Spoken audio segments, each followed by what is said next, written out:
Welcome, listeners, friends, and family from all around the world. You are tuned into Humanity Transcending. It's another Freedom Friday night, and I'm just in my element. I just love Friday nights when they roll around because I'm always going to have somebody really interesting and wonderful to speak to, or even if I do a solo show, it's going to be really something of substance, something that matters.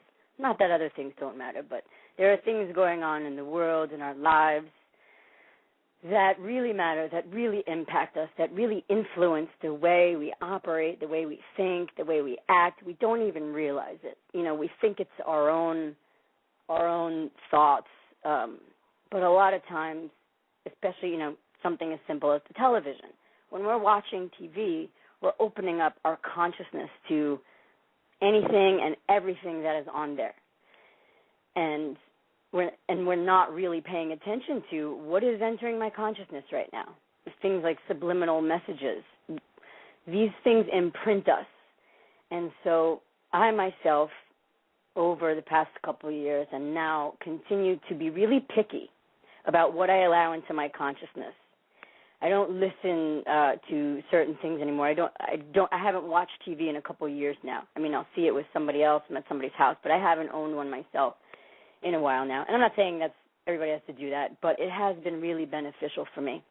I've stopped taking in garbage into my consciousness as best I can right now, and it has allowed my eyes to open to other things that I don't think I would have seen had I kept allowing certain frequencies, let's say, because everything's frequency and energy, so certain messages and imprints from things like that. So this kind of leads into what this show is about tonight, and I'll get into that in a minute. But I just want to send a thank you to Toxic Reality Radio. I'm really glad to be part of the team. Sometimes I just sit with that and think about it for a moment, about what I'm doing and how I get on here every Friday night, and they allow me the space to do that. So thank you so much, family at Toxic Reality Radio, and thank you, listeners, for joining in to hear about these really amazing, interesting things. One of the things I always do myself, I purpose to do myself, and I encourage others, is to listen and learn with your heart and mind combined. We now know, the ancients have told us too, but we now know scientifically that our heart is an amazing intelligence. It is a brain in its own right. I always sound like a parrot. You guys will hear me say this all the time. It has up to 40,000 neurons. Its energy field is greater than the brain's energy field. Its electromagnetic energy field is more expansive, more powerful than the brain's. Our intellect is not all up in our heads. It's in our heart, too. We have a bigger intellect in our heart. And honestly, the type of information, some of what we'll be hearing tonight, you're going to need to listen with your heart, because the mind is going to very jaw-dropping, shocking information sometimes, and the mind has a really hard time with it, and I get it because mine does too. So if we invite our hearts to listen and pay attention from that intellect, we really open up into our fuller range of potential, and we have access to a whole nother piece of our intellect, a huge piece of our intellect, something that connects us to. We're all connected by the heart. We're all reading and scanning each other's electromagnetic energy fields constantly, the heart and the mind. So we're completely entangled and interconnected, and all of us together tonight can purpose to listen from those two powerhouse intelligences combined. So my guest this evening, I'm really looking forward to speaking to. We happen to share some geographical similarities. I am from Long Island, and my guest spent time on Long Island as well for a number of years. I'm not sure, but we'll find out. But my guest is Stewart A. Swerdlow, and some folks may know about him from the Montauk Project. That's where my first encounter of hearing about him was from. And when I started looking at that, I started looking into what he's doing, or what he's been doing for a long time now, but it's new to me. First of all, I want to tell you his website. You can check it out at expansions.com, www.expansions.com. And I'm very excited to talk to Stewart. He seems to me to be quite an overcomer. Stewart has been firsthand exposed to and gone through some pretty high-tech, sophisticated mind control, experimentation, and things like this, and knows others who went through this same thing. And, of course, right, again, the mind wants to just be like, what? You know, you don't really, it doesn't make sense at first. However, we know, you know, it's on the congressional record. There have been Senate hearings about mind control experiments and how the people of this country have been and continue to be experimented on. And some of these experiments are terribly damaging to the human psyche and can be, I don't know if anything can break the human spirit. I don't think it can, or the spirit inside of us, but it definitely will try you. So I cannot imagine the intensity that, you know, what this man has gone through and others who have been subjected to this and exposed to intense mind control. So maybe, you know, hold these people in love and in light, because they've gone through some pretty heavy stuff. But they're alive today to share about it with us. And so that's why I say let's listen from our hearts, because the mind is like kind of trips out over it. But again, remember that there is record of this type of experimentation going on amongst, you know, the leadership of the country and the populace of the country. So this is not new. What you're going to hear is so not new. This has been going on for a long time. So just take it in and enjoy the show. And Stewart, are you with me? I'm here. Welcome. Good evening. Thank you. Thanks for having me on. Yeah, my pleasure. Folks, just so you know, if you want to talk to Stewart and or myself at any point tonight, the guest call-in number is, the listener call-in number is 347-215-8896. You can also join us on the chat if you go to toxicrealityradio.com. You can join us in the chat room, and I check that frequently. And, you know, if you have questions, I can ask them for you. And you can always visit me at www.humanitytranscending.com. So welcome, Stewart. I'm really glad you're with me tonight. Thank you. I've been looking forward to talking to you. I've been, checking out your website, and you have an upcoming seminar this month on pyramids and right. storehouses of knowledge. And this is very intriguing because I have, a lot of metaphysical books, and I've read stuff about pyramids, and I have, little crystals that are pyramids and things like this. And I've played with them, and I find my dreaming is like really intense and super vivid, and almost will keep me awake sometimes. Like if I have the pyramid crystal next to my pillow or something like that. So I'm very curious as to if you can just share a little bit with us, just maybe an overview of that seminar and what you get into there. But I guess I'd like to start. And, of course, if there's anything you feel you want to talk about in the forefront, please feel free to. I guess I'd like to start a little bit on the Montauk Project, just because that's how I'm familiar with you mostly. And I'm very curious because I'm on Long Island, and this is happening here as I was growing up. And I'm sure many of my friends and family don't know about this who are from here. So would you be able to just take us down memory lane a little bit and tell us the involvement you had with Montauk Project, what it was? How would you describe it in your own words? What was happening there? Sure. It was actually an outgrowth of the Cold War. I have to go way back to 1947 when the Roswell incident occurred. And basically, the Illuminati, the powers that be, those that control the Earth, need to have a fear factor over the population, because when there's a fear factor, then there is opening of the minds for incoming and outgoing of programming and mind control. And so after the end of World War II, they needed to have another common enemy.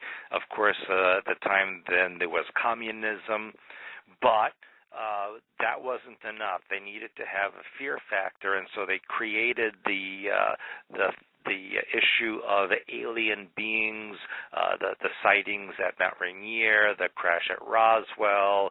There was another crash at Socorro, New Mexico. There were many things that happened during the late 1940s and 1950s that made people aware that there were perhaps some extraterrestrial superpowers out there with weapons and technologies that were way beyond anything that the human beings had.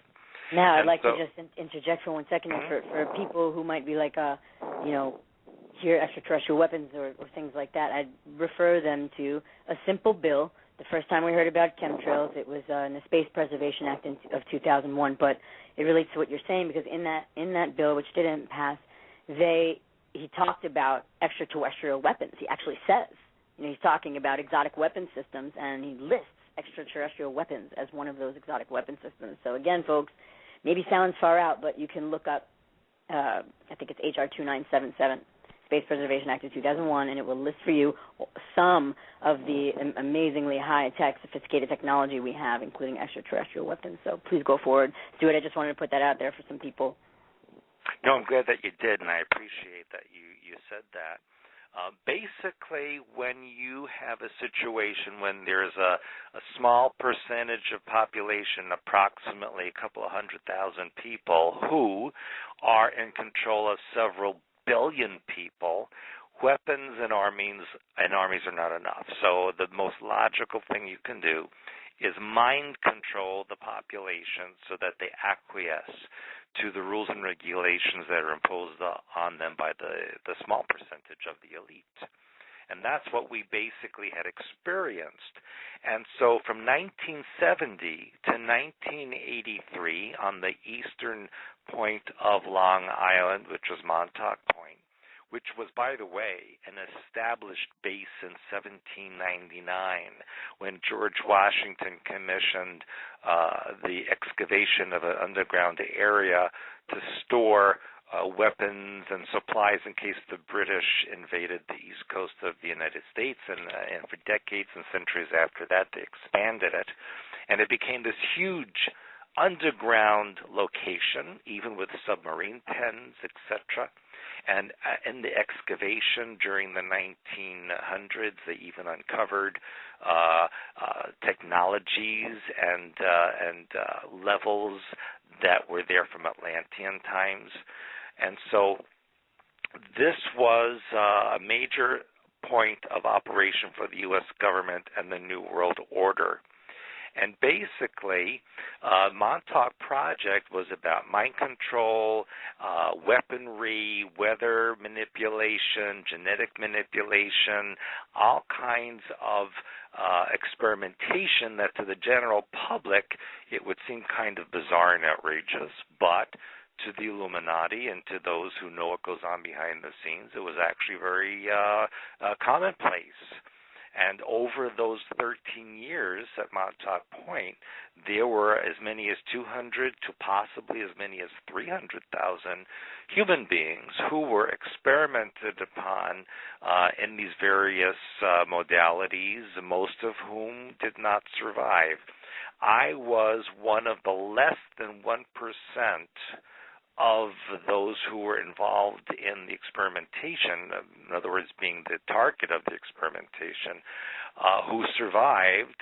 And what made me even more of an anomaly was that I remembered everything that happened to me, because usually the memory was wiped or the person was no longer able to function in society. Yes, and you're right. And, well, just referring back, since I was talking earlier about the MKUltra CIA mind control experiments, they talk about that too, how they were able to reprogram somebody's mind by basically breaking them and torturing them mind-wise. And then from there it becomes easy to manipulate the mind. You know, before you go further, Stuart, I want to just read a little bit of your bio so people get a feel for you and your background, and you're about to get into your experience at Montauk, and I just think this is the perfect time to share with the listeners a little bit about you. So Stewart A. Swerdlow, my guest tonight, has the ability to see auric fields and personal archetypes, as well as read DNA sequences and mind patterns.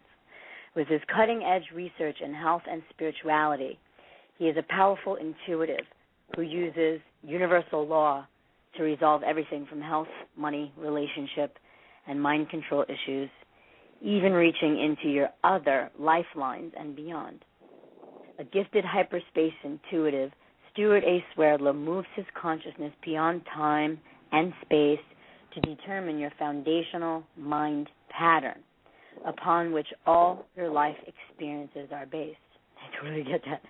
His great-uncle Yakov Sverdlov was the first president of the Soviet Union, and his grandfather helped form the Communist Party in the United States in the 1930s.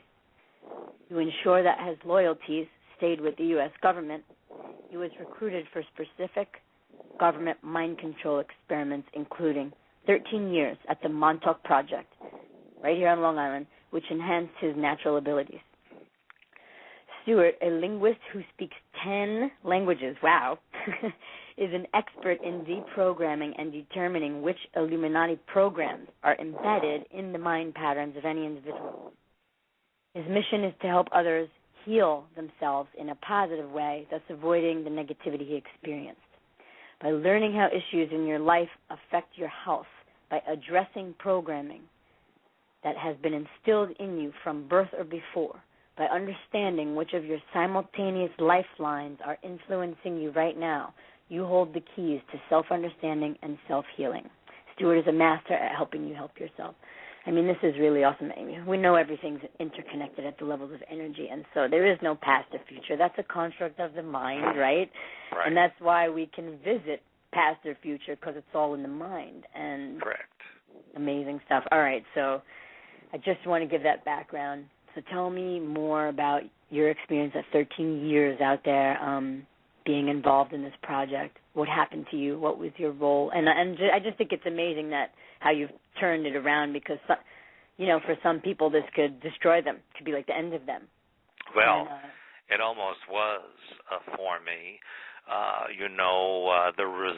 The end result of all those years of experimentation, the electromagnetic frequencies, the microwave pulses, the torture, the ritual, all the things that I experienced during that time left me with ulcerative colitis. I had also lost my eyesight for 29 years until I had surgery to recorrect that. There were many, many physical issues that I experienced as a result of those 13 years. But I want to go back a little bit into the history and let people know that on many levels, the Nazi government from the 1930s and 40s was actually working in conjunction with the American government. And during that time, especially in the 1940s, German U-boats were seen approaching the coastline of Montauk, submerging, and they were not stopped by any military from the United States. And then these U-boats were also seen leaving the area, and no one stopped them either. So this does lead us to believe that on many levels, the governments of the world at the time were actually working in conjunction with one another, despite the propaganda and media that was for the public to observe, in conventional methods. So basically, after World War II, under Project Paperclip, which has only been revealed since around 2000-2001, the American government, as well as the UK and the Soviet Union, brought Nazi scientists, actually saved them from the Nuremberg trials and from prosecution, and brought them to their countries in order to continue the experimentation that was tested in the concentration camps of the Nazi regime. And in fact, the Nazis took ancient technology and methodologies from the Persians, from the Egyptians, even from the Atlanteans, and even from alien civilizations about mind control and programming, and they learned that when you fracture a human mind pattern as detailed as possible, it creates a construct in the mind of a cube of 13 by 13 by 13, which, if you do the math, equals 2,197 compartments or alter personalities that can be programmed for functions, for complete personalities, for constructs, whatever is necessary for the particular programming of that person.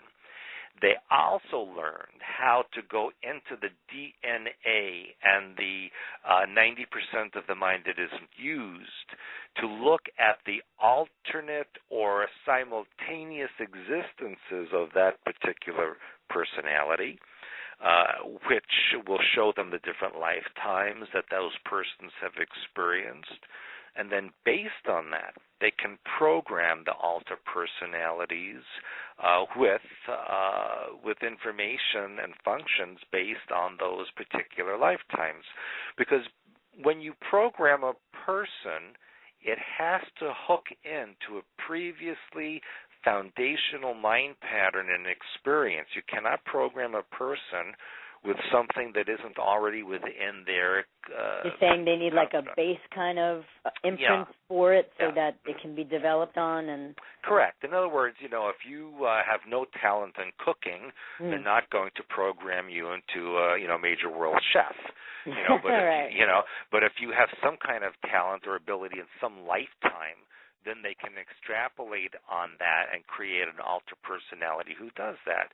So basically, if you work on the mind pattern that underlies the personality and you change the mind pattern, then you can remove or unhook the programming that's attached to it. And that's the kind of work that I have been doing in recent years. My work had been about release work, oversoul work, growing up the child within, and I still do that. But in the last 7, 8, 9 years, so many people have come to me with programming issues that I've had to develop deprogramming techniques to help them, and in effect have become an expert in deprogramming, and that's kind of what I do when I go all over the world and do my lectures and seminars and conferences and personal consultations. I do deprogramming work with people in addition to the other changing mind pattern work that I do. And deprogramming people can't be it's not like an overnight thing, right? I mean, some of this stuff is so embedded that it probably takes a lot of will and commitment on the person who's trying to break the patterns. Yes, it's not something that's going to happen instantly. It's going to take a lot of effort. Yeah. Look, I've been doing it for at least 25 years, my deprogram. I can't tell you that I'm 100%.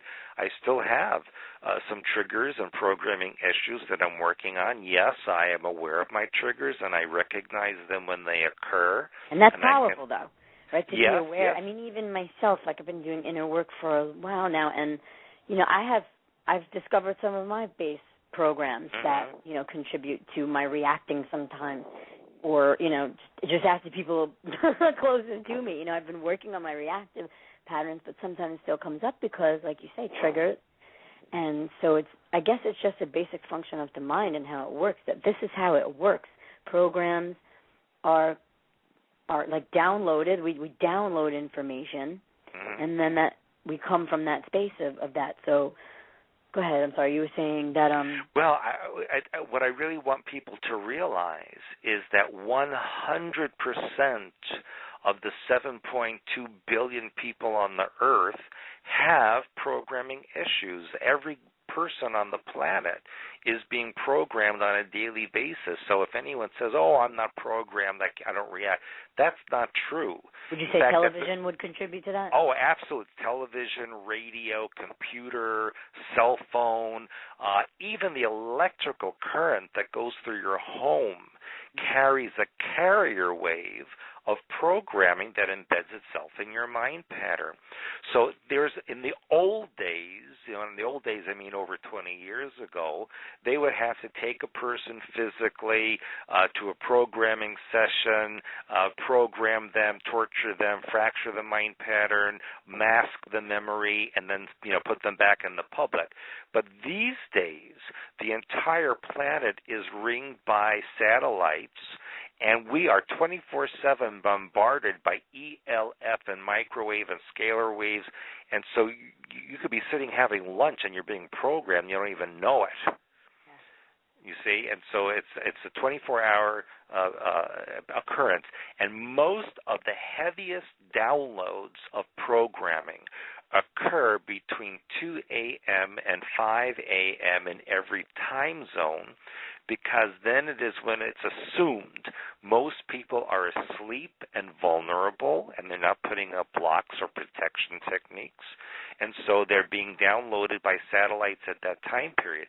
And that's why many people wake up between 2 a.m. and 5 a.m. and they feel like they have to go to the bathroom, or they have a bad dream, or something happened.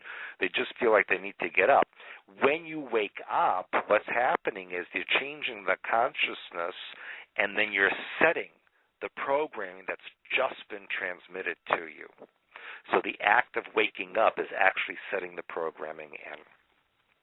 And so I tell people to use protection techniques, for example, surrounding yourself in violet color when you go to sleep and even during the day, because that blocks the transmission of programming.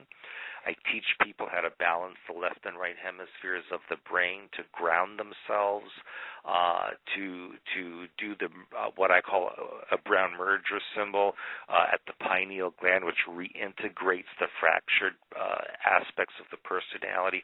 So there's ways that you can resist this, there's ways that you can counteract it, but it is an ongoing process. It's not something that you can do now and then. You need to do this ongoing 24 hours a day as best that you can in order to keep yourself intact. So it sounds like we really got to be really conscious, just as much as possible all day long, and which is, it seems to be what we need to be doing anyway, for all of these changes, all these things that we're waking up to, many people. It seems that it's pulling us to be more conscious in everything we're doing. And so even with this, it's like we have to be more conscious of, look, there are a lot of frequencies buzzing around me at all times. What am I doing to keep my psyche healthy in the midst of all that? And so you provide some techniques for that, which is really great because that's something tangible we can work with, Yes, but I have to say that I wish we lived on a world that this wasn't necessary. Where people could just pursue their goals for their soul personality instead of have to battle on a daily basis just to stay, stable. It's a very sad situation that's going on in the world. Yeah, I understand. It is. It's heartbreaking. It's very, very difficult to process. A lot of this stuff is like so shocking. Mm-hmm. That it's really hard to swallow, and I kind of liken it to like a meal. We don't shove a meal down in one shot. We take it in little bites, So a lot of this stuff has to be taken in. You hear it once, you hear it twice, and then finally it's like, okay, this is really going on. I just watched something recently on 9/11 where it was a sort of like a compilation, a documentary of psychologists and psychiatrists talking about why it's so difficult for the human psyche to look at empirical evidence and either like ignore it or not want to look at it or not want to acknowledge it like that. So it's very difficult for us to process things like this because it's so painful, like you said. That we're going through this in a way. Yeah, and most people out there prefer to believe whatever they hear on CNN and Fox News and BBC or whatever they listen to, and they just don't want to recognize the other side of the story or really what's behind the story. And, I'm a writer also for Huffington Post and TripAdvisor as well as my own website. And when I look at the comments that people write on some of the articles, not just my own, but other people's articles, I just really cringe to think of the mentality of the majority of the people out there, that they're so brainwashed and programmed by the government that they believe everything they hear on the news. And they are so unwilling to see a different side or what's behind the real story of the news. Like, for example, all of these attacks on the U.S. embassies that are going on around the Muslim world right now, and they're blaming it on this film, on this bogus producer who no one even knows who he is or where he came from. That whole thing is an intelligence operation. The whole thing is to change and uprise the Muslim world and destabilize it so that it can be changed into something else. But people just look and say, oh, it's because of this movie, and they don't go past that. Right. And it's very and even when it comes from the horse's mouth, so to say, we have throughout time many ex-presidents, government officials who come right out and tell you, like, that the CIA is responsible for mind control and basically owns the news, and what you see and hear. They've come out and told us. Yes. Propaganda is something all governments do, unless it's truly a government really represented by the people, and the people are on top of their game. If the people as a whole are not on top of it, then look what's happening to us. We're the perfect example. Exactly. We've been sleepwalking, and wow, we've been, we've created quite a mess here. We've allowed quite a mess. Right, and that's the other thing. The other big story, of course, is the election coming up in November. And people say, "Oh, who you think's going to win?" Or who you think? I'm like, you know what? It's like I always say, it's the same crap, different toilet. Who cares who wins? It's all the same garbage. Anyone who's running for president is part of the agenda, and so they may say different things to the public, on the news, but behind the scenes, they're working for the same people. Right, the same boss. So it doesn't matter. It doesn't matter who's in office. It doesn't. It really doesn't. And they've been telling the truth. I have a book, and I write about actually what you were talking about, Operation Paperclip, and how we have Nazi mentality in this country, certainly. Yes. In NASA, in various departments, various agencies. I know the CIA too. So that didn't die. And as you say, the governments, especially the Nazis, like you were saying before, very, very into the metaphysical, very into the esoteric. I wrote in my book, they used to use pendulums to dowse over maps to discover where they should send their U-boats out. They used like magical tools to implement their agenda. So, for people that would think, oh, magic is like hocus pocus, then why are Nazis, why were the Nazis so obsessed with it? They were obsessed. Not only that, they used to perform sexual magic ritual in certain esoteric locations or energy centers so that they would empower themselves for battles or for changes in laws and regulations. They were very much involved in mind control and programming and sexual ritual. And they invoked astral entities, and they used possession, and they did all those things.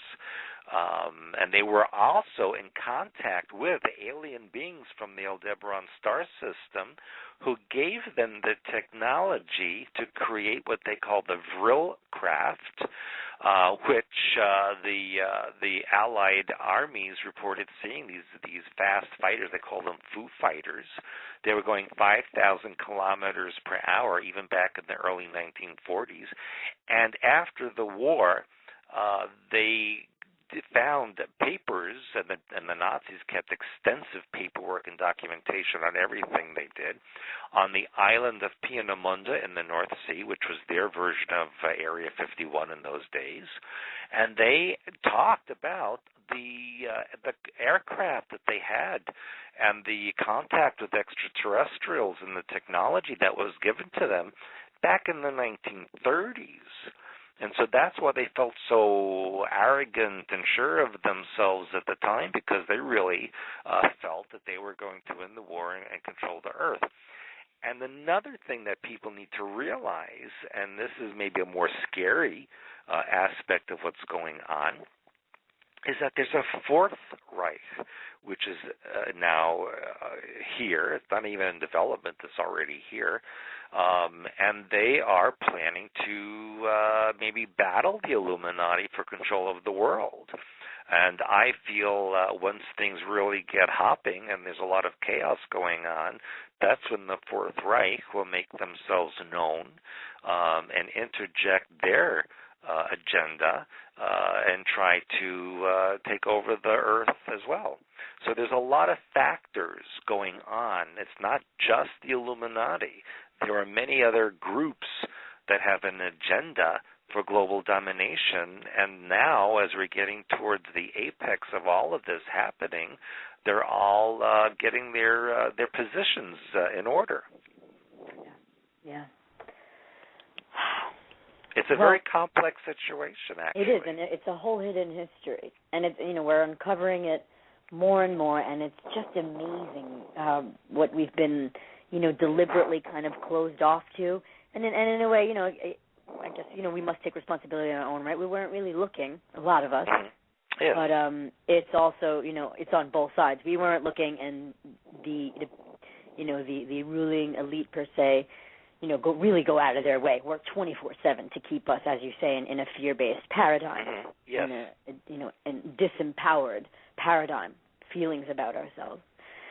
So I want to talk about your overcoming the mind control that you've experienced, and as you say, it's still a work. It's probably like a lifetime's work for any of us, yes. becoming masters of our own energies and breaking through our patterns that don't serve us. That is like, that could take a lifetime, maybe several. Yes. But so what was your experiences there over the years at Montauk? What did you see? What did you personally experience? If you can talk about that, if you're comfortable with that. Oh, well, of course, I wrote about it in my autobiography, Montauk Alien Connection. So yes, I'm quite okay with it. And in fact, I might mention that this past May was the premiere of the Montauk Chronicles movie, which I appeared in, and that was actually shown in Montauk Point at Gurney's Inn. I heard about that. I had two friends that went there. They're listening. Robin and Janice, my two girlfriends, went out there to watch it. Yeah, I heard about that. Yes, and I took the film to South Africa, where it premiered there internationally. And the end of this month, at our conference here in St. Joseph, will be the new revised version of the film, which will be shown. And I'll be taking that to Asia and Europe to show that as well. So this information is being revealed to the public finally. Excellent. It was in book form, and now it's in film form. But yes, my experiences were quite vast over those 13 years. I was involved in time travel experiments, which I wrote about.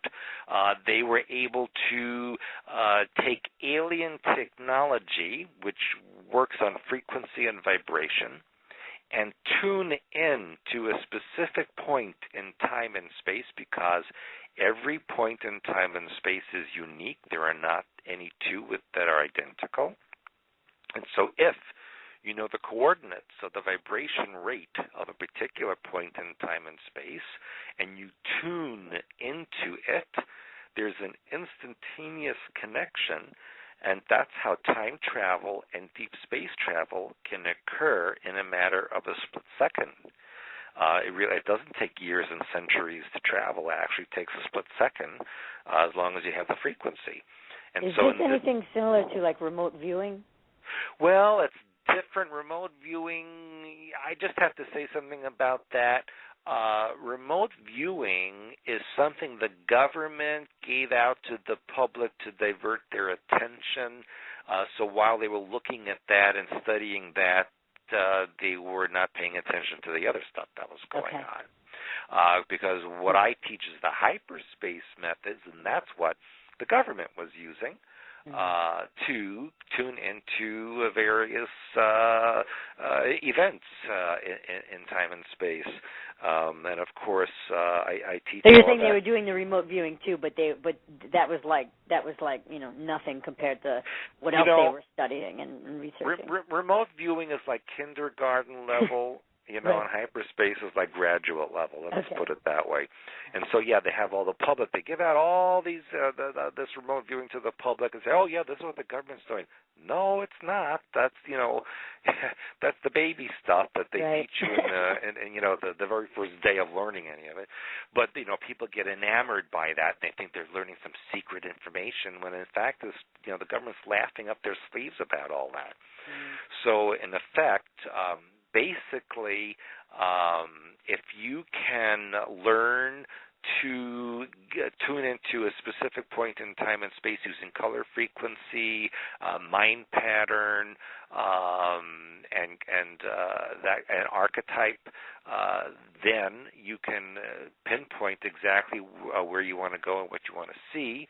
And there are it's very not really complicated, but it's involved, and something that you need to learn step by step. But anyone can do that because as I mentioned earlier, human beings are only using 10% or less of their brain capacity. But even more amazingly, human beings only use 3% of their DNA capacity.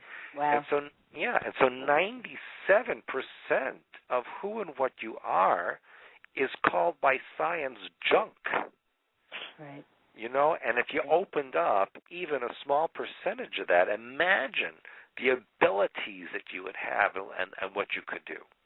Absolutely, and that's an imprint right there. The fact that we've been taught that collectively, that the rest of our DNA is just junk, and don't look over here, guys. And you know what else is amazing? So much potential. And what else is so amazing is that no matter what you are, if you're an amoeba, an elephant, an alien, no matter what you are, 97% of your DNA is identical. So to me, that is proof of the God mind behind all of existence. If 97% is identical, that's quite amazing. It shows how much we are connected and intertwined. Yes, exactly. So what is hyperspace? Is it your first encounter with what hyperspace is was out at Montauk? Yes, and I must say that people need to know that there are different levels of existence. I mean, ultimately, it's all one and the same.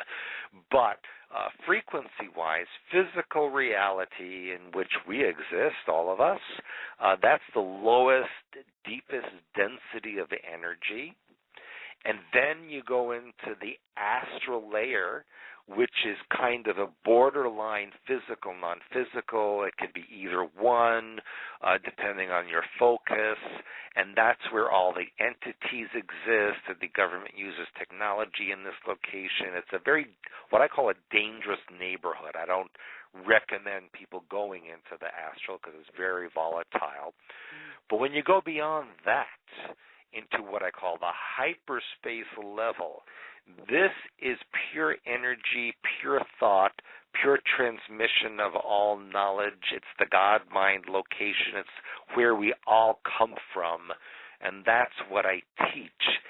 The language of hyperspace is a triad. It's color, tone, and archetype symbol. So if you learn how to put together the color, tone, and symbol in the proper sequences, you can create and manifest anything in existence that you desire. Maybe this is why symbols are so sacred to a lot of ancient cultures and a lot of ancient practices. The inclusion of symbols and sounds and color is all very important. Yes, and it's interesting that you use the word sacred because, yes, it's all sacred. Everything is sacred, and it's not secret because everybody has the ability to access this and use this. Like you said, in 97%, and maybe but we know that much, that we're connected. Running through all of us is the same underlying genetic code. So just that interconnectedness. So that's why Exactly. Symbols affect each and every one of us because of that running thread, common thread. And that's why when I teach my basic course of language of hyperspace, it starts to open up the brain, open up the DNA, it gives you abilities. You start to learn who and what you are, and you start to undermine the programming that's been overlaid. And then you start to realize, hey, what the heck have I been doing all these years? That's not who I am. You start to see the real self, and that's what I'm hoping people will start to realize. Does hyperspace then, in a way, just other pieces of ourself, other dimensions of ourself, other other time-space continuums of ourselves? Yeah. And you mentioned earlier, there really is no time and space. It's an illusion.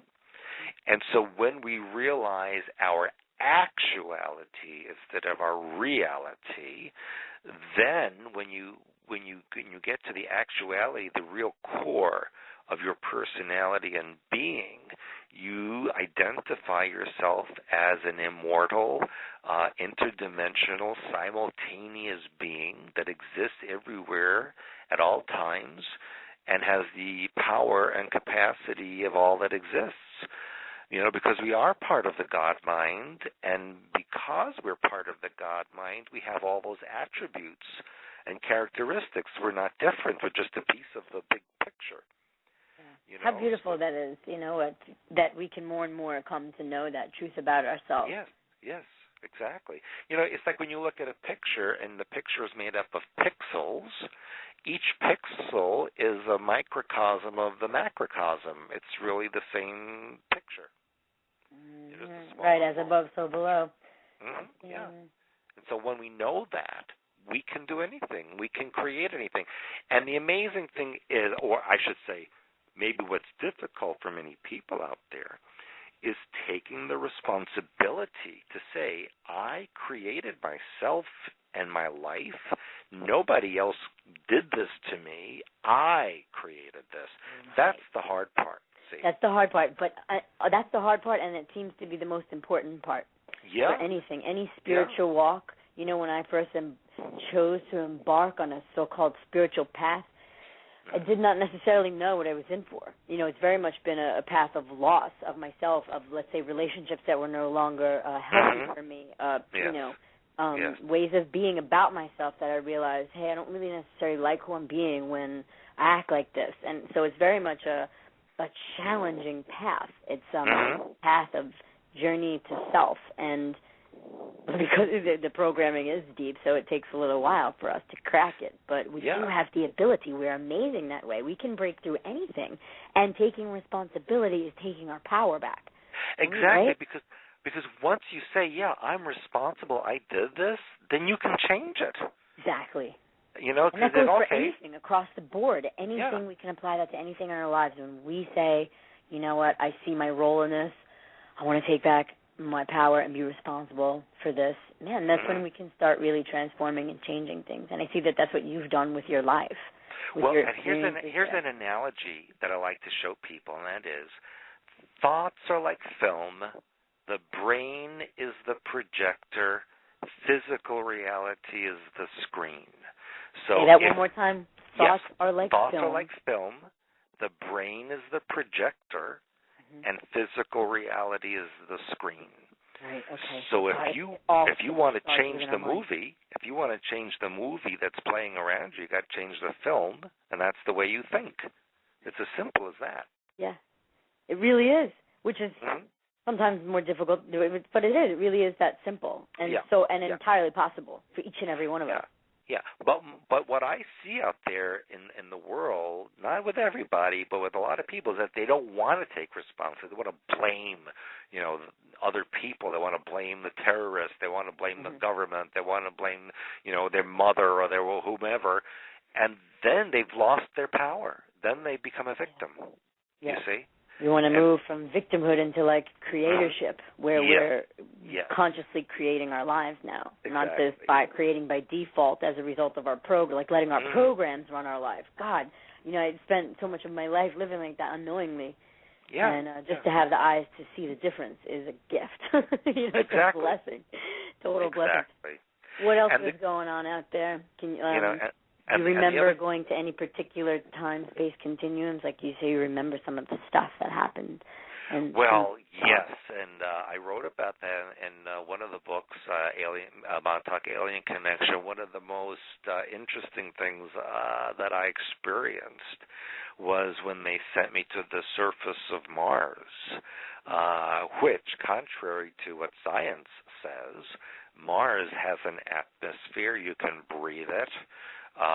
There's water. There are plants growing. I mean, it's very much like, let's say, what Arizona looks like or New Mexico looks like, but you can live there. I mean, it is a livable environment. And the other thing that people need to know is that planets like Mars and like even the Earth have an interior, or what they call a hollow section, where there's an entire region inside that is livable as well. So, I mean, it's amazing what we can experience. And then what Montauk also taught us is that by changing the frequency just slightly, you go into an alternate reality. And what that means is every person that exists has infinite possibilities and realities, so that every decision that you make on every day can alter your reality depending on where you're focused. So there's a version of you that went to a different university. There's a version of you that took a different job, a version of you that didn't get divorced, and on and on and on. But it's amazing. My God, and we can tap into like any one of those, I guess, and have that be our reality if we want it. Exactly. Because it's already happening. That's crazy. Wow. Right. And so that's why I say there's really no such thing as divine intervention, because everything happens. There's nothing to intervene with. Right, it's just a result of us shifting our frequency whether we know it or not. Exactly. Like we've tapped into some other piece of ourselves. Yes. Awesome. I have, looks like we have maybe somebody listening or possibly a caller, so let me check in here. Mm-hmm. Hello, friend, you with us? Hello, is there a caller on the line? All right. Looks like not. Okay. So that's just amazing, and so part of what you teach people at your seminars how to access hyperspace and. Yes, I teach them how to access the 90% of the brain, the 97% of the DNA. I teach how to go into alternate realities, to go to the oversoul of the master intelligence of your personality, into the God mind within. And in 2 weeks, when I do the pyramid work on the conference, it's our 10th annual conference, I'm going to teach how to use the archetype of the pyramid, which is a storehouse of knowledge, and to access the information within your own psyche and your own soul personality so that you can use this information and apply it to your daily life. And we're also going to have a very special guest, Dr. Senir Osmanagic, who discovered the pyramids in Bosnia that we visited last year, which are actually the largest pyramids in the world. They're bigger than the pyramids in Egypt and older. They're estimated to be 40,000 years old, and they're quite fascinating, and we're going to learn all about them as well as pyramids and energy centers all over the world. So it's going to be quite an amazing weekend. I wonder if you're referring to something I might have read about it. I was listening to some David Wilcock presentation maybe like a year or so ago, and he was talking about these Russian scientists who created pyramids to experiment with, and they discovered many, many interesting properties about these pyramids. They discovered that it almost had like an energy field around it that would deflect storms. They said that the apex of the pyramid was incredibly powerful with energy-wise. They said that seeds like, seeds that you would grow, left in the pyramid for a while, and, they had a control experiment outside of the pyramid, and the seeds, when they would planted them, the seeds that were in the pyramid grew like hundreds of times stronger, more nutritious, and bigger, and has tremendous healing properties. So I know there's been scientific experiments done on the geometry, the structure of the pyramid, and so this seems to be like a sacred geometry in a way, right? Yeah, well, the shape of the pyramid actually focalizes the ambient energy of the Earth into a specific point at the center of the pyramid, so that it actually creates a zone that is timeless, so that nothing can age, nothing can deteriorate. And I don't know if you're old enough, but back in the 1970s, when pyramid energy was first being analyzed and discovered, they actually would create these little pyramids that you could buy, and I actually got one. And then you could put razor blades in there and fruit or whatever you wanted to experiment with, and whatever you put in the middle of the pyramid stayed intact permanently. It didn't deteriorate or age. The razor blade stayed sharp, and the fruit stayed fresh. Wow. Or whatever you put in there. Razor blade stayed sharp, huh? Yeah, and that was back in the 70s. In the 70s. And then all of a sudden, like around 1980 or so, they stopped making them, and they kind of stopped the whole public, availability for these things, and then you never heard a thing about them since then. So that's a clue. That's a clue. Whenever they pull something away from the public, that means it's good. Right, that means it's working. Yeah. Yeah. Exactly. Wow, amazing. What else? What else can you share about pyramids? Is there any direction you want to go in tonight? I have questions, but I would like you to feel free to just kind of take it where you want to go to. Yeah, and I'd like to actually talk a little bit about health, because one of the major aspects of my work and also my wife Janet is that we work a lot with alternative health techniques. And what we like to explain to people is that when you go to the supermarket and you buy food, most of it is pretty toxic. If you read the ingredients, look at the labels, look at all the chemicals that they put in there, it's very poisonous to your body. Oh, yeah. Yeah. And Stewart, I'm going to put you on pause 1 second. It looks like we might have that caller trying to get in. Hang on. Call in. Hey, hello, good evening. Is there a caller there? Hello? Hi. Caller, you're on the air. Did you have a question? Yes. Siobhan, ask him about the internal sound current and perfect living masters living in the world. Hey, can you lower your radios back there? And just repeat your question for Stewart again, because I didn't hear it so clear. Go ahead. Ask him about the internal sound current that's permeating the universe, and about perfect living masters living in the world that can connect you to it. Okay. All right. Cool. I'm gonna mute your mic and let Stewart share about that. Stewart, did you hear his question? Yes, I did, and I probably use a different terminology than what he used, but basically, from what I understand, the question is about, it's about frequency, it's about energy levels, and yes, there are people in the world, and in fact, I did a radio show with a person who was connected to immortal people.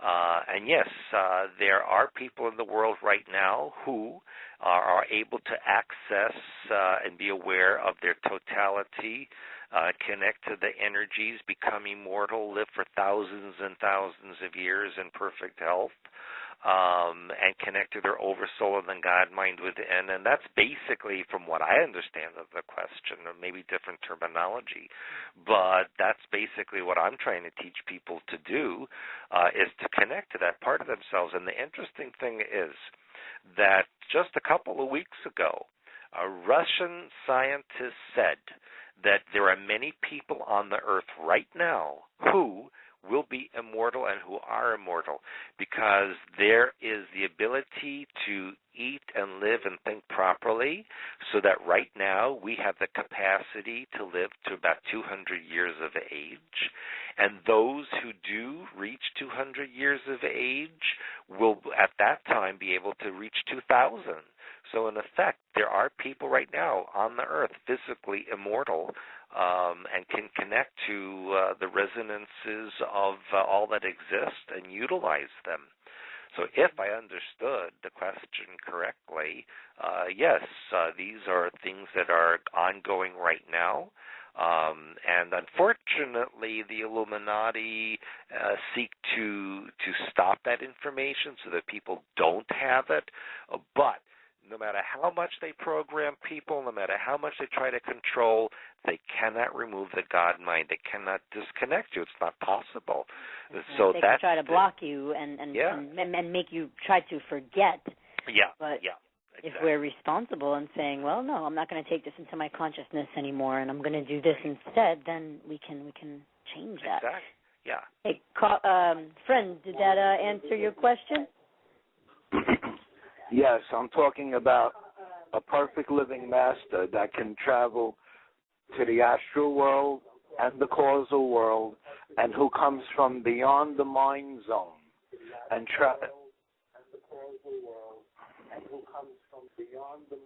Gotcha. Yeah. Traveling on the internal sound current. Well, if I may answer that, we all. Hey, caller, can you lower the radio or the volume on the actual show so that we don't get feedback and we can talk to Stewart? I'm sorry. Yeah, I got it. No, that's okay. Yeah, and in fact, to the caller and to everybody listening, yes, we all, every one of us can achieve this. It's not just certain individuals who are out there, because all of us come from the same source. And so we all have the same capacity, and that's why I say if we open up even a percentage of that 97% of the DNA, those instructions will show us how to achieve that goal so that we all can attune to the resonance, the original God-mind resonance within all, and manifest based on that. So yes, all of that is possible, absolutely, and all of us can have that potential to achieve that if we learn how to use the mind and the body properly.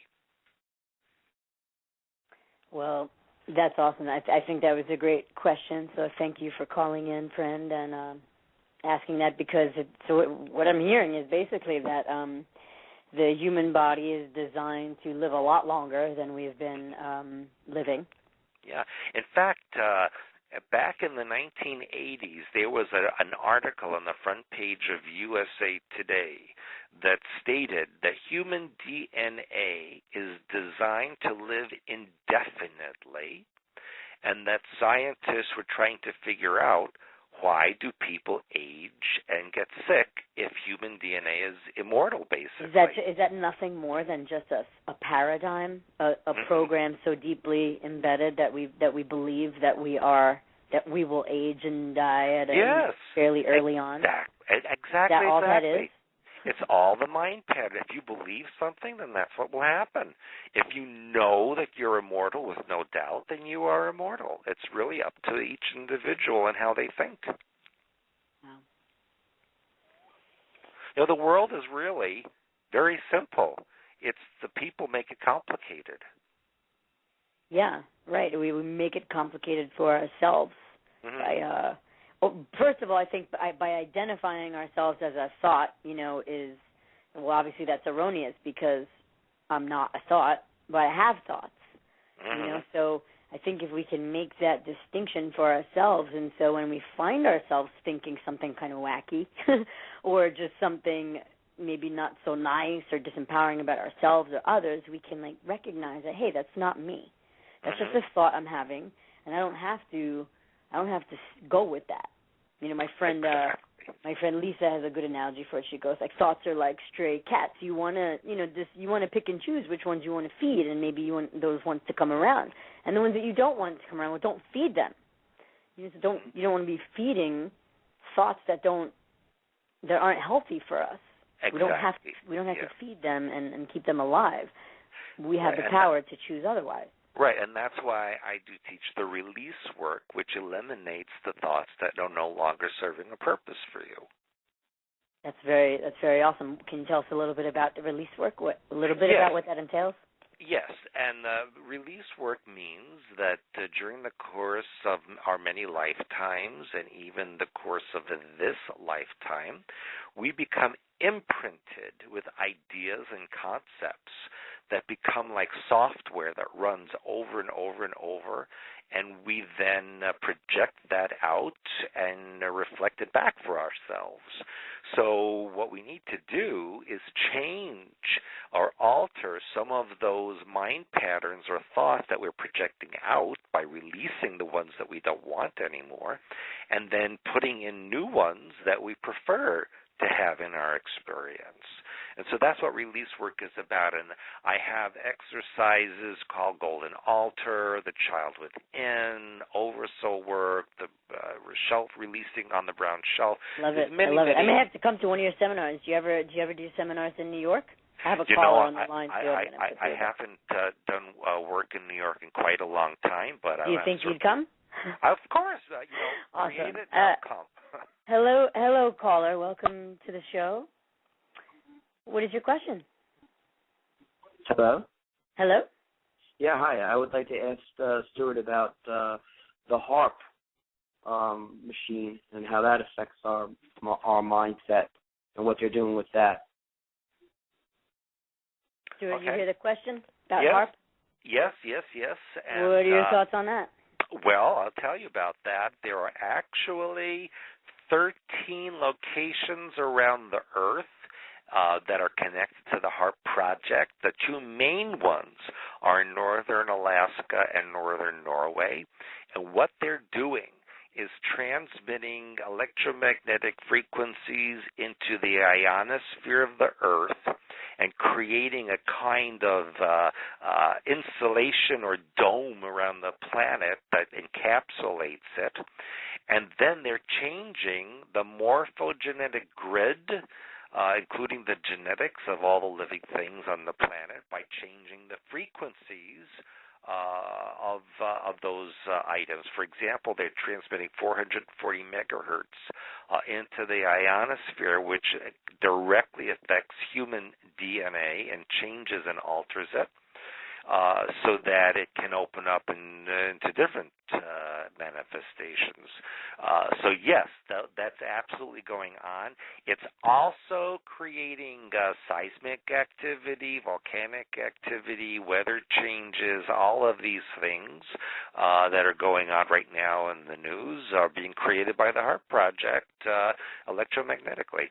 So absolutely, those things are a daily event that are going on, and we need to do our protection technique for ourselves so that we're not affected by that. What would you say is one technique for...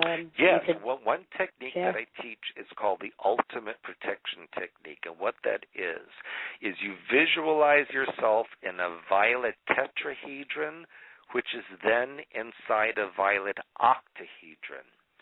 When you place yourself or any of your loved ones, your home, your vehicle, whatever you want to protect in this, nothing can penetrate that, and you remain intact at all times.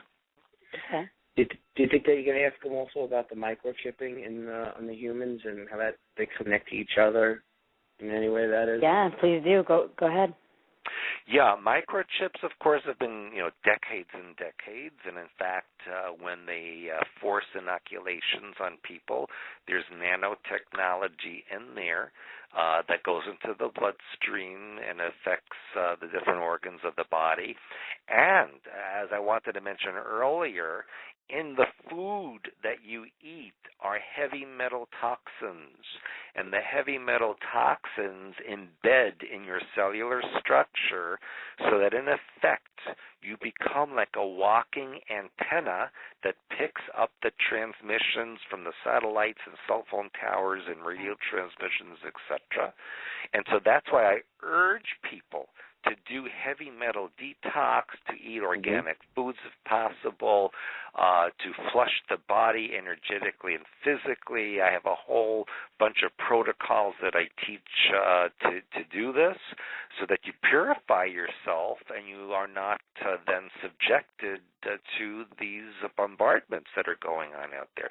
Now, another thing I need to say is that the implants are actually more like a backup system these days. They're no longer that necessary because with satellite transmissions, they're so highly technologically advanced now that they can send specific frequencies into the body so that you don't even need implants anymore. The body just picks up the frequencies from the transmissions. So you're saying because we're so inundated with the heavy metals that we're actually picking up the frequencies now without even needing to be chipped, per se? Exactly. Wow. Exactly.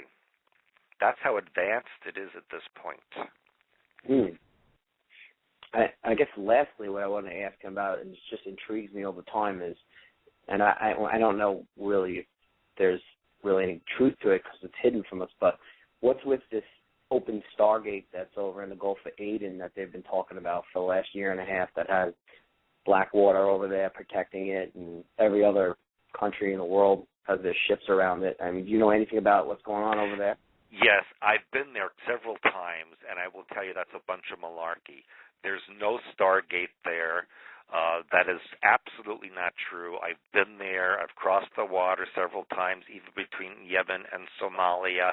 What is actually there, there is a crevasse opening up geologically in the Horn of Africa, which is basically from the African Rift Zone, which is splitting open and causing basically a change in the geological structure of the Earth at that point, and causes changes in the electromagnetic frequencies. But it is not a Stargate. There's no black water.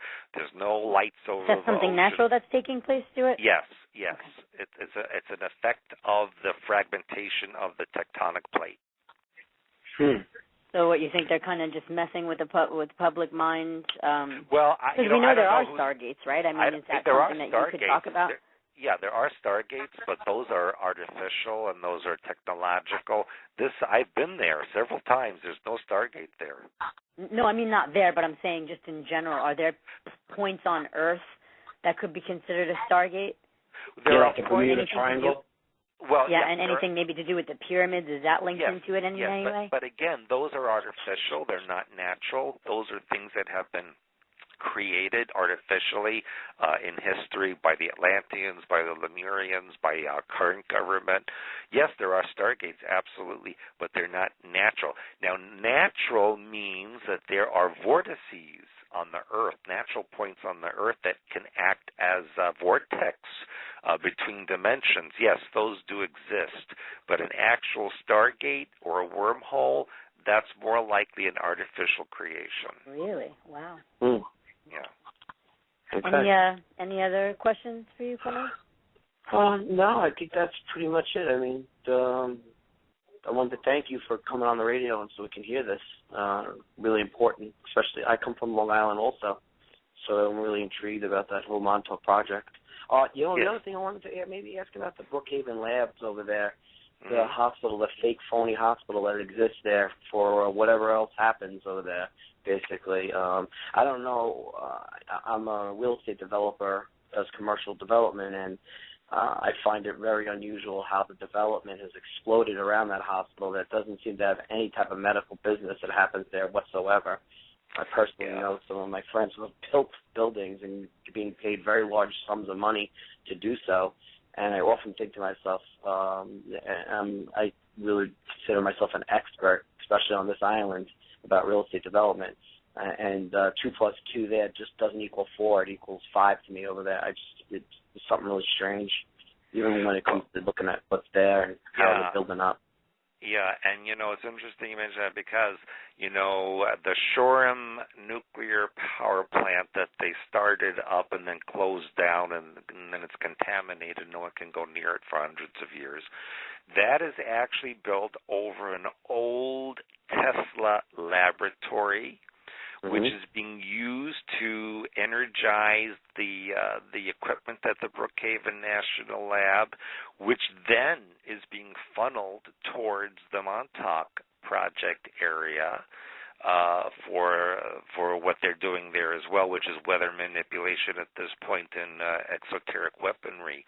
So it's all connected. Those 3 points, Shoreham, Brookhaven National Lab, and Montauk, they're all connected energetically, physically, and so what they're doing is creating a power source to boost those locations for interdimensional work, weaponry, etc.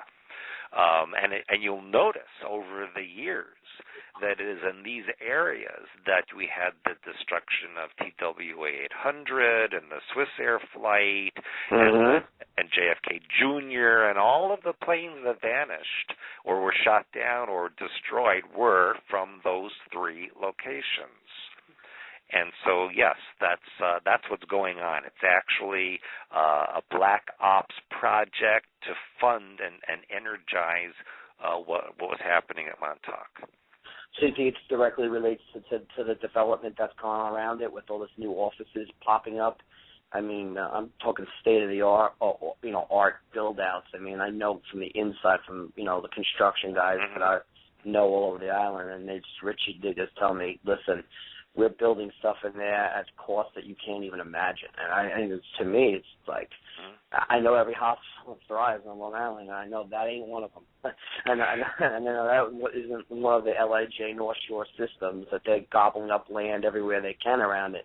This one's just really peculiar, and how it's advanced aggressively with the development around it, while there's really no source of any type of medical outside the ER room that everyone, obviously, most people that go there end up dying because if you're sick on Long Island, the last place that you want them to take you to is Brookhaven ER room over there off of Sunrise. You'll beg and plead to take you to any of the 3 hospitals around there, Stony Brook, Good Sam, Southside, one of them. So, I look at that over and over again. I discuss that with some of my friends, like really what's really going on over there.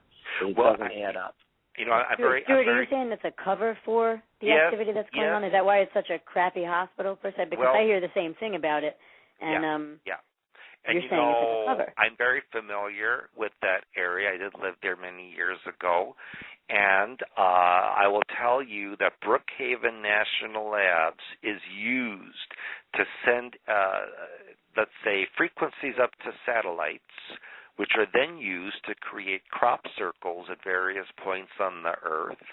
And those are like injection points for information, genetic alterations to the morphogenetic grid, all coming from Brookhaven National Labs.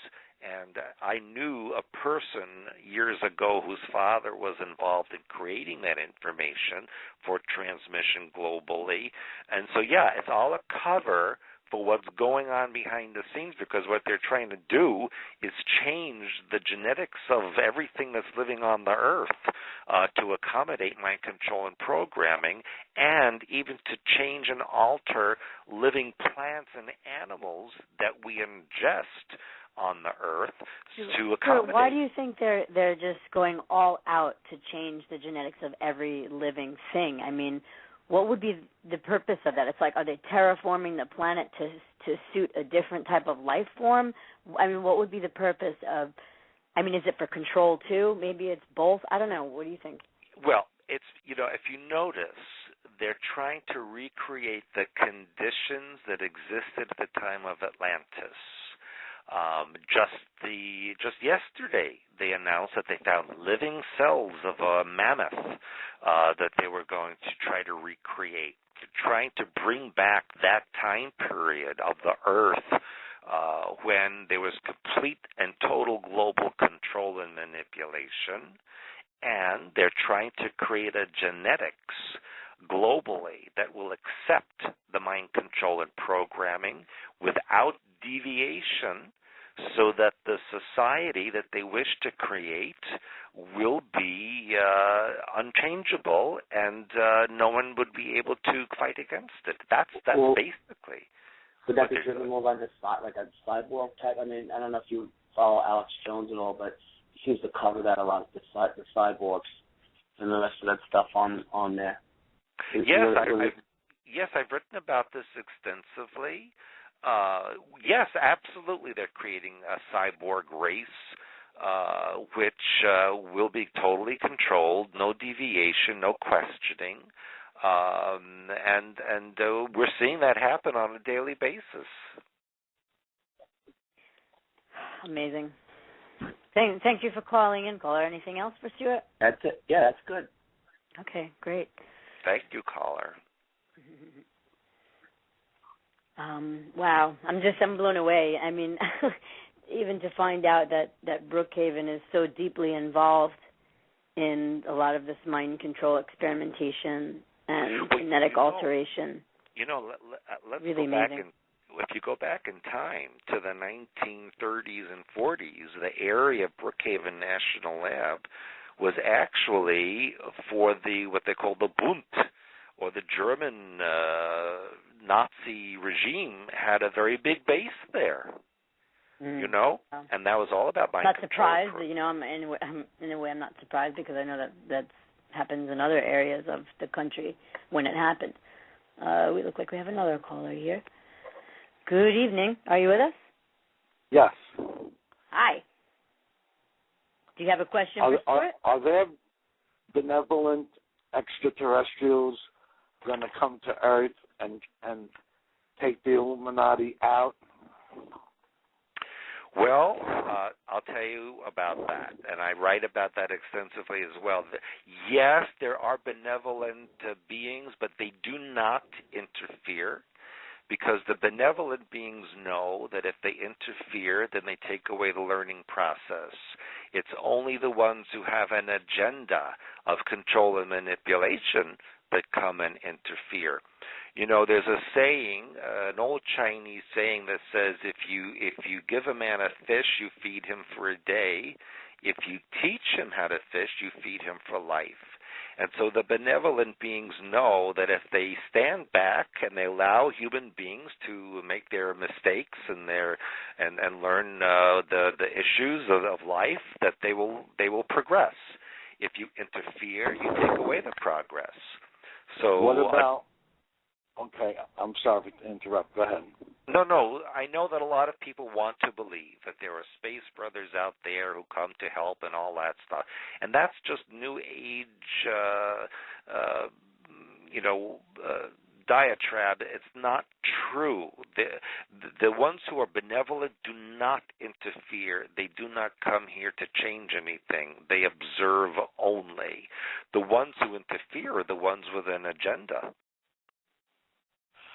Let me ask you about Billy Myers and the Palladians landing on his farm. Yeah. Well, I actually was in Switzerland, and I did meet with some of those people. And I will say that a lot of that information is true, the older information from the 60s and 70s. But subsequent to that time, unfortunately, government infiltrators have taken over that information, and Billy Meyer himself has fled up into the mountains. He doesn't want anything to do with anyone anymore because his information's been changed.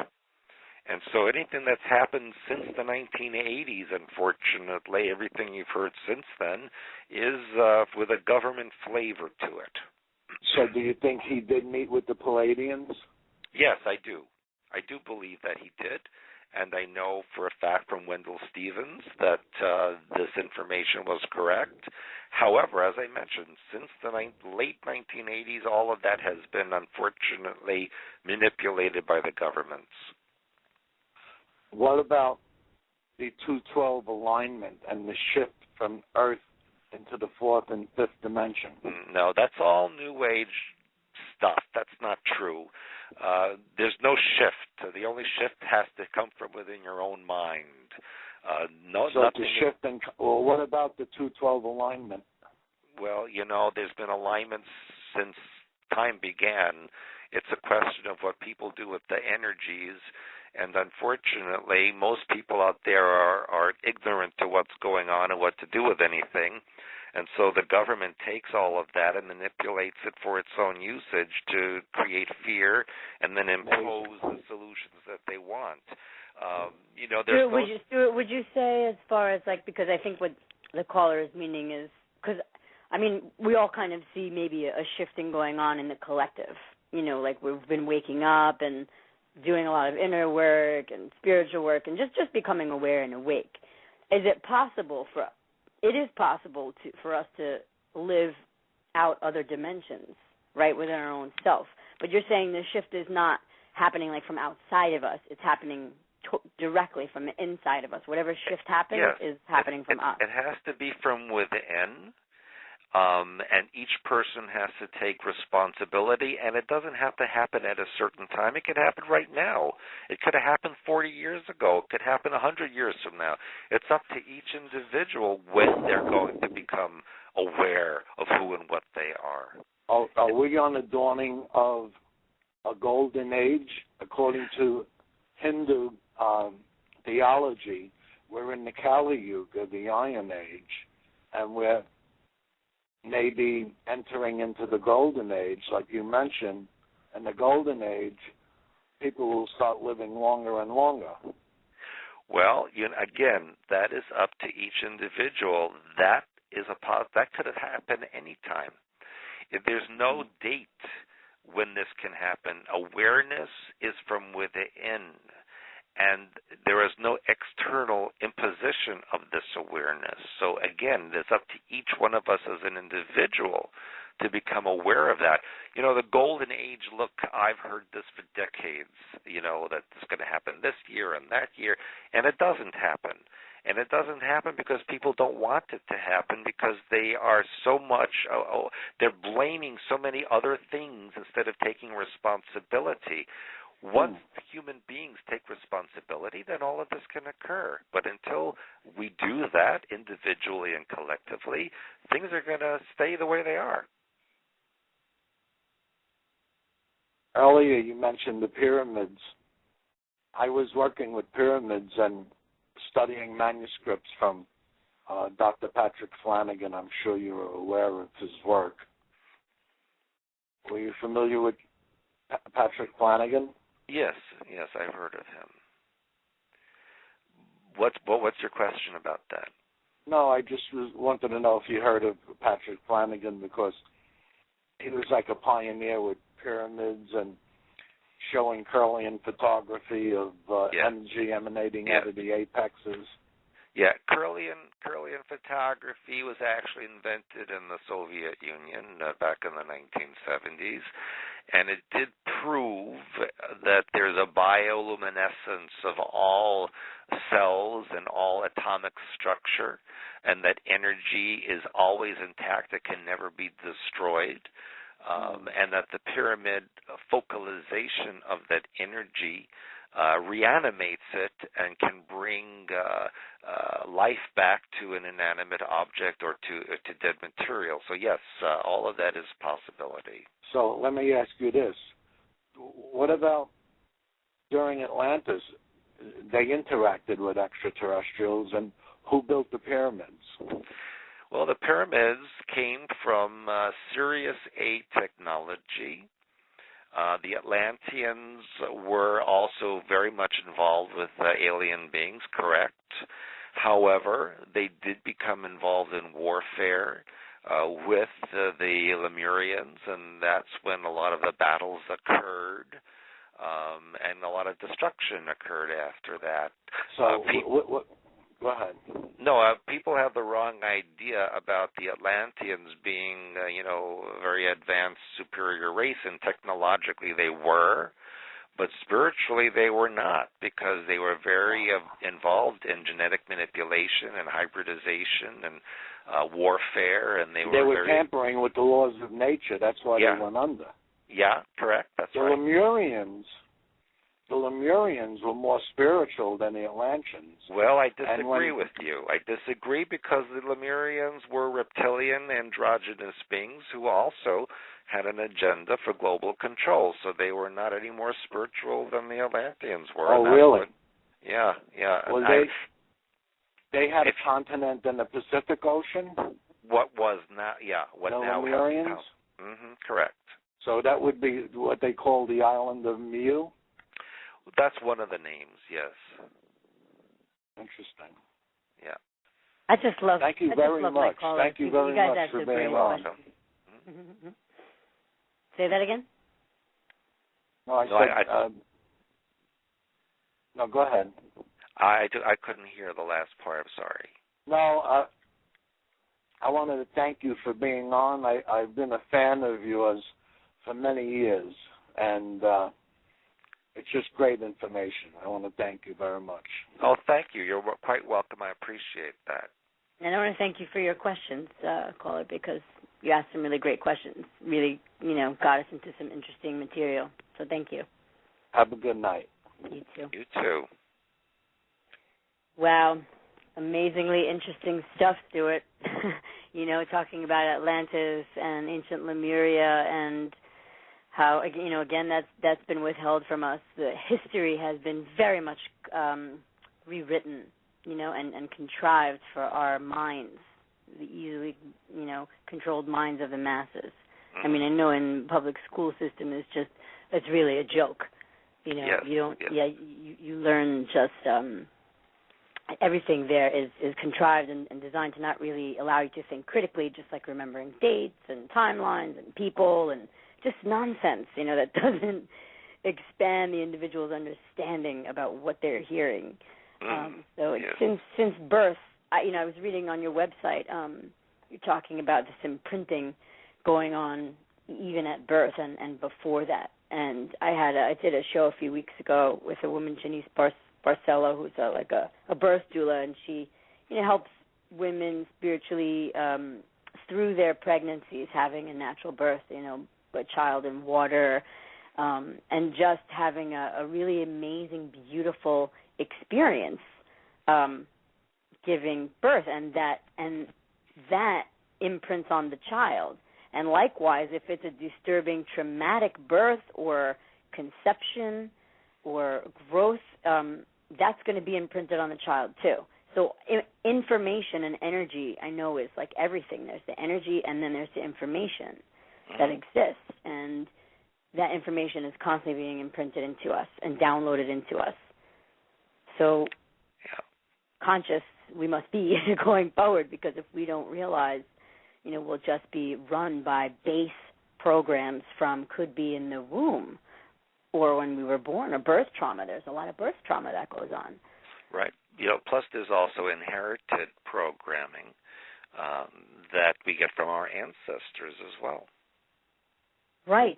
That's why, like it can get passed down through the DNA. We have epigenetics now, which shows us that the DNA is programmable. It's reprogrammable. We're constantly modifying the information in our DNA, and the DNA is reflecting that. Like if somebody breaks the pattern of alcoholism, let's say, really breaks it in their lifetime, if they have children, that information is going to be, that program is going to be less powerful because it will have begun being broken up, and those changes can be passed down to children. Any modifications in the DNA. So we have this amazing science showing us about ourselves and how amazing we really are. That's correct. That's right. Another caller on the line. Hello? Hey, Stewart. I've got a question, and I just tuned in, so you may have covered this at the beginning of the show, so I apologize in advance if you already covered this ground. But I'm real curious about these activations that are going on right now in the Middle East, and this person supposedly in Southern California that has written a script in prison and now posted it to YouTube in terms of this movie, and then all of a sudden that is bringing to life all of this mass chaos and drama and killing in the Middle East and incitement, against the United States. And I'm just really thinking that what is being reported is something a little bit different than what I'm kind of sensing. I really like your point of view on what's going on and what the agenda is behind all this now. Yeah, that's a very, very big topic. And, what we see on the news is for public consumption. Yes, this bogus person with a fake name who wrote this script and supposedly tricked the actors into this film that was made Mohammed look like a buffoon and a womanizer and all that kind of thing. Quite honestly, the whole agenda is to disrupt the Islamic fundamentalists and the Islamic governments globally so that they can be overthrown and controlled. And my personal opinion is that this is a sabotage from perhaps the Israeli government, who is angry at the United States for its lack of support against Iran, and so has undermined all of these Arab governments everywhere to attack the United States. And so to basically say, well, look, the United States is in the same boat as the Israelis, and now you need to support us against what's going on in the Middle East and Central Asia. So that's my opinion of what's happening there. Look, when we look at people like Saddam Hussein and Gaddafi and Assad in Syria, the United States are the ones who put them in power in the first place. The U.S. Propped up these governments. And so now we're seeing that they no longer serve a purpose, and so they're being pulled out. It's a very complicated situation. What we see on the news is not what's actually going on. It's a known fact that a lot of what we hear about happening in Syria is not happening there. It's staged for the cameras. I'm not saying people aren't being attacked, but this certainly isn't the way the news would have you believe it. Isn't it interesting that the ambassador to Libya who was murdered, who was shot or killed, why was he in an embassy in Benghazi? The capital of Libya is Tripoli. What was going on in Benghazi, which has nothing to do with the government of Libya? This guy was also an Arabist who was not supportive of the Israelis, and so it's interesting that he was removed. We're seeing similar things happening in other places around, like Egypt, for example. The new fundamentalist government is not suitable for Israeli friendship, for example, or existence. So they're going to disrupt that. There's a lot of things going on behind the scenes. Have you catch the conflicting stories in regards to those 4 deaths of the embassy? There was this conversation with the Secretary of State saying that first they succumbed to fire, and there was valiant attempts to save them. Then there was the eyewitness account that said the bodies were then found at the curb or outside the embassy lined up. Yeah. Which tells me that was more of a, obviously, a direct killing, slaughter and whatnot. So that was a conflicting information as well. Mm-hmm. So, well, it suggests that perhaps they were murdered inside the building, and then the attack was a cover-up for the murder. Nothing is done by accident with these governments, right? Yes, they tell us that too. They say nothing in government is ever by accident. Almost every bit of it is contrived. And another story that needs to be looked at is the murder of that family in France, in the Alps, which is very mysterious. And he was an Iraqi who was involved in satellite technology in Britain. Very strange, and the person that found him, a French cyclist who came upon the scene, also worked, interestingly enough, for that part of the technology of government. So very strange stories going on, and when you see news stories being dropped suddenly, that's a clue that there's more going on that they don't want you to know. Right. Well, and then we had this activation with the Middle East occur on, obviously, 9/11, 2012, which is exactly 11 years after the 9/11. Exactly. So if we follow exactly what you're saying, that everything originates from within us in terms of mind patterns. So if the United States is originating this from within the United States, then wouldn't that out picture then is that there would be an attack that they are then planning within the United States? Yes, and I've heard this as well. Okay. But if I take it back even another step, and you said something very important, and you said from within us that we're seeing this as a reflection, so that when we see these attacks on government installations in other countries, what does that mean for us as an individual? If we remove the politics, if we remove the global aspects, look at what it means as individuals. What are we attacking within ourselves, or removing, or trying to remove within ourselves, that is then being projected out into the world? That is really how we should look at all of this. To go within, what do these events mean symbolically to us as individuals, and what do we need to remove and replace in our mind patterns? That's how we should look at this. Okay. 100% responsibility again. That's yes. Coming back and right around to us, always falling right in our lap. Yeah, and then that's where the heavy lifting is for us, and that is actually the control point. So they don't necessarily have the control. The control point is within, and I can control the outcome by controlling what I can control within, doing the heavy lifting on myself to shift consciousness to whatever I need to do. So then my question is then,